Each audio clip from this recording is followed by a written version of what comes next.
საქართველოს არსებობს ნამდვილად ერთი. ეს არის ერთი საქართველო და ჩვენ. ირაკლი კოლბახიძეს მოსაყოლ ამბებს რა გამოულევს პარლამენტის ტრიბუნიდან წარსული და მომავალი ერთად გვიამბო. იქნებ მართლა ორი საქართველოს ამბავს ყვებოდა ვინიცის და რადგან ჟურნალისტური თხრობა ძირითადად რეპორტაჟის გმირის ამბით იწყება ირაკლი კოლბახიძის ნაცვლად ჯერ ამ შუახნის ქალბატონს მოვუსმინოთ.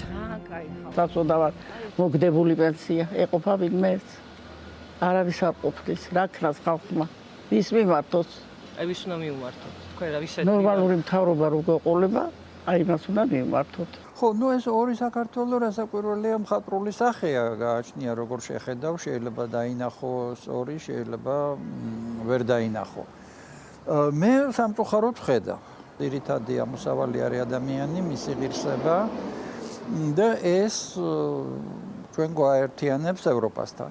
აი ჩვენში უნდა გავარკვიოთ რა რას ვხედავთ პრიორიტეტად. ვხედავთ ადამიანს, მის ღირსებას პრიორიტეტად, თუ მიგვაჩნია რომ სახელმწიფო, რომელიც იდენტურია მისი ბელადის, აი ეგ არის იდეალი და ჩვენ ვართ ჯოგი, რომელიც იმას უნდა წნარად გავყვეთ რა. აი აქ თუ არჩევანს გავაკეთებთ, ეს პრინციპული არჩევანი.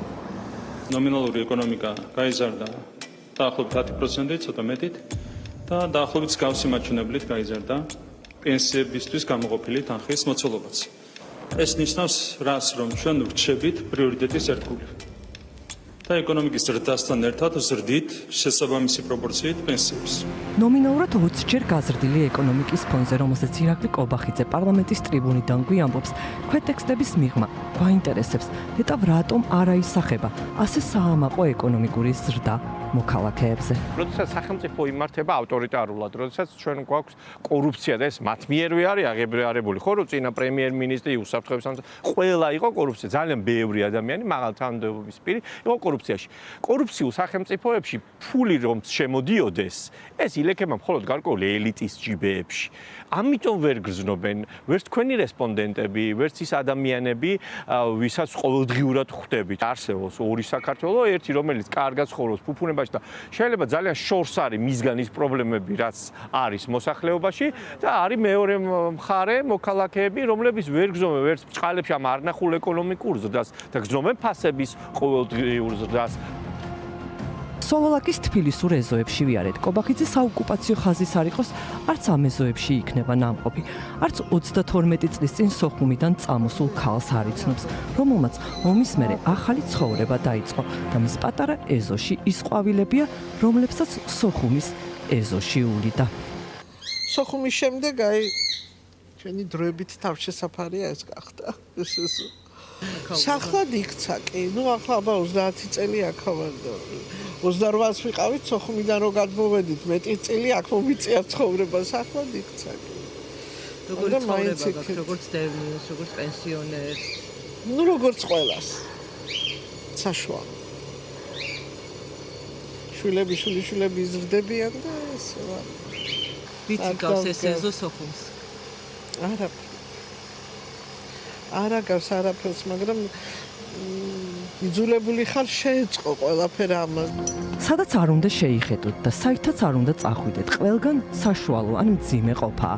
არც ერთ ეზოში ხანდაზმოს პენსია არ ყოფნის. სამართლობითაც დაღლილები არიან და იციან, რომ უკეთეს ცხოვრებას იმსახურებენ, რომელიც არ არის. პენსია ყოფნის? არა, რა თქმა უნდა. ეხლა ვის ყოფნის პენსია? შვილები მეხმარებიან და ასე შემდეგ. ამ მთავრობაზე რას ფიქრობთ? რას ფიქრობ და არაფერ კარგს. მართლა? პენსია რომელიც არის 370 ლარი, რა თქმა უნდა, არ ეყოფა ადამიანს, რომელიც არის ავად და ჭირდება წამლები და ბევრი რაღაცები. სოლოლაკის ეზოებში გადავეყარით გემის ყოფილ ექიმს, პენსიონერს, რომელმაც შემოსავლის წყაროც და საკუთარი თავის ახალი გატაცების წყალობით იპოვა და ძველი ქალაქური ცხოვრება ხელნაკეთ ნივთებში გააცოცხლა. პენსია რაში უნდა ყოფნოდა? არაფერში არ მეყოფოდა. ზოგჯერ ბავშვები მეხმარებიან, რესტორნებთან ჩაიარეთ მაგალითად და ნახავთ თავისუფალი ადგილი არა. ანუ არის ხალხი, ვინც რესტორნები, რომელიც არც ისე იაფი არის და მშვენივრად ცხოვრობენ. ზოგი ძალიან ცუდად ცხოვრობს ალბათ. რა ვიცი, მე ახლა საშუალოზე დაბალ დონეზე ვარ.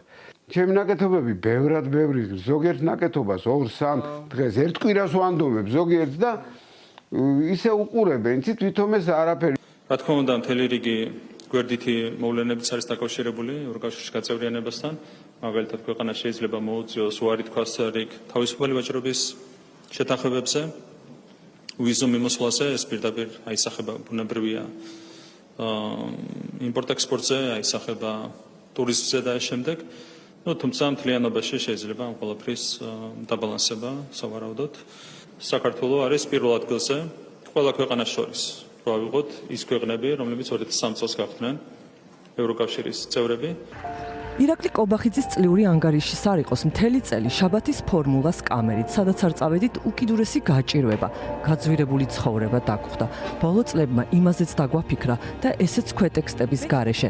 ევროკავშირისაკენ ნეტავ მართლა რატომ ვისწრაფვით და რატომა ეს ანტიდასავლური რიტორიკა ასეთი მძაფრი ოცნების მართველობის პირობებში. 78 მუხლი გამოიყენებოდა ძალიან უხეშად და თავხედურად შანტაჟისთვის, სწორედ სახელმწიფო სუვერენიტეტის და ქვეყნის ეროვნული ინტერესების წინააღმდეგ. საერთაშორისო ალიანსში წევრობას არ აქვს ფასი. ამიტომ ბოლომდე გავყვებით პრინციპულად ამ მიდგომას, სადაც იქნება კოლიზია ეროვნულ ინტერესებსა და კონკრეტულ საგრაფოლიტიკურ ამოცანას შორის, იქ აუცილებლად ვიმოქმედებთ ეროვნული ინტერესების შესაბამისად. ის რო კანონი მასზე ცელდება და რიგით მოქალაქეზეც ეს იმდენად მიუღებელია, რომ ამიტომ ეს ევროკავშირის პერსპექტივა რომ მოახლოვდა ფუიეშმაკსო თქვეს და აქციას ზურგი. სხვათა შორის ბალტიისპირეთის ქვეყნები არის ყველაზე კარგი მაგალითი, რა სიკეთე მოაქვს ევროკავშირის აღმოსავლეთ ევროპის ყოფილი სოციალისტური ბანაკის ქვეყნები, ასე დავარქოთ, ხო? ისინი არის მართლაც კარგი თვალსაჩინო მაგალითი, როგორ გაიზარდა მათი ეკონომიკა, როგორ გაიზარდა ერთსულზე შემოსავალი ამ ქვეყნებში და მთლიანი შიდა პროდუქტის განაწილება, ხო? მათი ეკონომიკური ზრდა მოქალაქეებზეც აისახა. პირდაპირ დახმარებები და გრანტები, რასაც ევროკავშირი გასცემს კანდიდატ და მით უმეტეს წევრ ქვეყნებზე, ხო? რაც თავისთავად ამ მთავრობის პოლიტიკის და პირდაპირ ვთქვათ ბიზინა ივანიშვილის გადაწყვეტილები დავკარგეთ. აქ ეხლა კობახიძე მოგეხსენებათ, ის მან ეკონომიკაც არ იცის, საერთოდ, იმიტომ რომ იურისტია და თან უწევს უბრალოდ ამ ეკონომიკურ თემებზე საუბარი როგორც დე-ფაქტო პრემიერ-მინისტრს, ასე ვთქვათ, თუმცა საბოლოო ჯამში გადაწყვეტილებებს ამ ქვეყანაში ძალიან კარგად ვიცით, ვინც იღებს და როდესაც ასეთი ერთპიროვნული გადაწყვეტილებების მიღება ხდება, თეორიულადაც კი დამტკიცებულია, პრაქტიკაზე რომ არაფერი ვთქვათ, რომ ასეთი ქვეყნები წარმატებას ვერ აღწევენ და ამ ქვეყნის მოქალაქეები ასე ვერ გამდიდრდებიან. აქვეა ჩვეული თავდასხმა არასამთავრობო ორგანიზაციებზეც, რომელთა მუშაობა ამ ქვეყანაში ოცნების პოლიტიკისა და დრაკონული კანონების მიხედვით თითქმის გაუსაძლისი გახდა. თქვენ ხედავდით, რომ პარალელურად, როდესაც ისინი გვეუბნებოდნენ უარს, ხან კანდიდატის სტატუსზე, ხან მოლაპარაკებების გახსნაზე, ამის პარალელურად მათივე დაფინანსებული NGO-ები ცდილობდნენ საქართველოში რევოლუციის მოწყობას.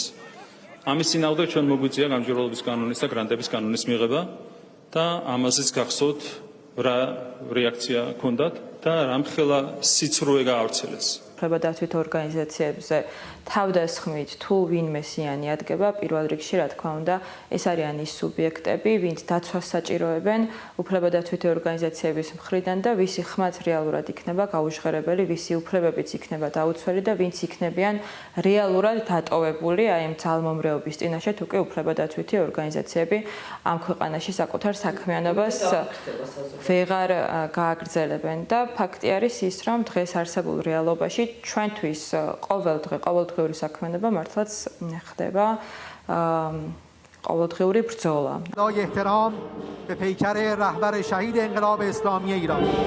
ირაკლი კობახიძის არ იყოს თითქოს ჩვენს წელს ვაჯამებთ ევროინტეგრაციის გზის ნაცვლად ამ ქვეყანაში ანტიევროპულ წელიწადს ირანიდან თბილისამდე. ირაკლი კობახიძის გრძელი და შემაჯამებელი გამოსვლიდან ესეც გვენიშნა, როგორ მოსწონს მას განათლების დეფორმა, რომელიც ძალას ახლა იკრებს და შხამიან ნაყოფს მომავალ თაობებზე გამოიღებს. პროფესიული განათლება ეს ერთ-ერთი პრიორიტეტული მიმართულებაა.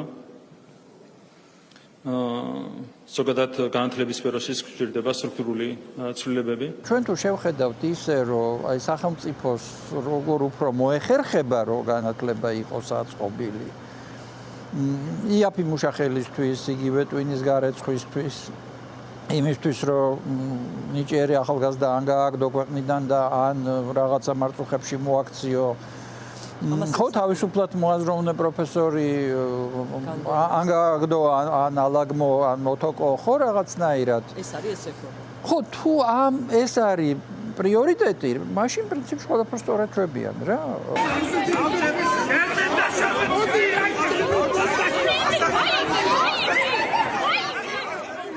ოცნება მთელი წელია ისედაც მძაფ სიუჟეტიან დრამებს გვაყურებინებს. საპარლამენტო ცხოვრების წელს ჩვენ კი არ ვაჭამებთ. აი თვითონ შეაჭამეს. აი ასე.